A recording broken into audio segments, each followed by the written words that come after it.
महाभारत युद्ध समाप्त होने के बाद युधिष्ठिर राजा बन गए थे। पांडवों के परिवार में जब सब सही हो गया तो श्री कृष्ण ने तय किया कि अब मुझे द्वारिका वापस जाना चाहिए। श्री कृष्ण सभी से विदा लेकर द्वारिका के लिए निकल रहे थे। रथ पर चढ़े और आगे बढ़ गए। तभी उनके सामने पांडवों की माता कुंती खड़ी थी।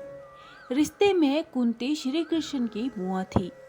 अपनी बुआ को देखकर श्री कृष्ण रथ से उतरे और उनको प्रणाम करने लगे। लेकिन उनसे पहले कुंती झुक गईं और श्री कृष्ण को प्रणाम करने लगी। श्री कृष्ण बोले कि आप तो मेरी बुआ हैं, मैं आपका माता की तरह सम्मान करता हूँ। हर रोज मैं ही आपको प्रणाम करता हूँ, आज भी कर रहा हूँ। लेकिन आज आप ये क्या कर रही हैं? आपने मुझे क्यों प्रणाम किया? कुंती ने जवाब दिया कि कृष्ण, मेरे जीवन में कुछ ही वर्ष बाकी हैं। मैं जानती हूँ कि तुम मेरे भतीजे ही नहीं, भगवान भी हो। अब मैं तुम्हारी भक्त बनना चाहती हूँ। अब तुम जा रहे हो, लेकिन उससे पहले एक बार मेरे भगवान बन जाओ। श्री कृष्ण ने कहा कि ठीक है, भगवान से सभी लोग कुछ न कुछ मांगते हैं, तो आप भी मुझसे कुछ मांग लीजिए। कुंती ने कहा कि देना चाहते हो तो मुझे दुख दे दो।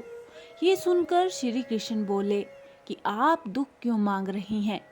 आपके जीवन में कभी सुख आया ही नहीं। अब जब सब ठीक हुआ है तो फिर से दुख क्यों मांग रही हो? कुंती ने जवाब दिया कि दुख के दिनों में तुम बहुत याद आते हो। कुछ दुख तो ऐसे हैं कि जब हम भगवान का कंधा पकड़कर उनके और निकट चले जाते हैं।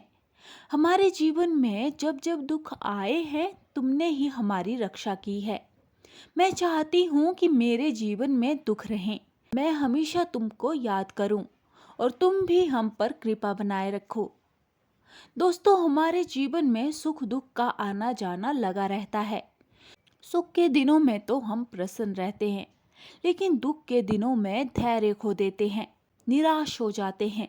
लेकिन ऐसा नहीं करना चाहिए। दुख तो रोज आएंगे। जब दुख का समय आए तो हमें भक्ति करनी चाहिए। भक्ति करेंगे तो साहस, धैर्य और आत्मविश्वास बना रहेगा और हम दुखों से लड़ पाएंगे। तो दोस्तों, श्री कृष्ण और कुंती की ये कथा आपको कैसी लगी? कमेंट बॉक्स में हमें अपनी राय जरूर बताएं और ज़्यादा से ज़्यादा लाइक और शेयर कीजिएगा। और अगर चैनल पे नए हैं तो आपसे विनम्र निवेदन है, चैनल को सब्सक्राइब करना ना भूलें। मिलते हैं किसी और वीडियो के साथ, तब तक के लिए धन्यवाद।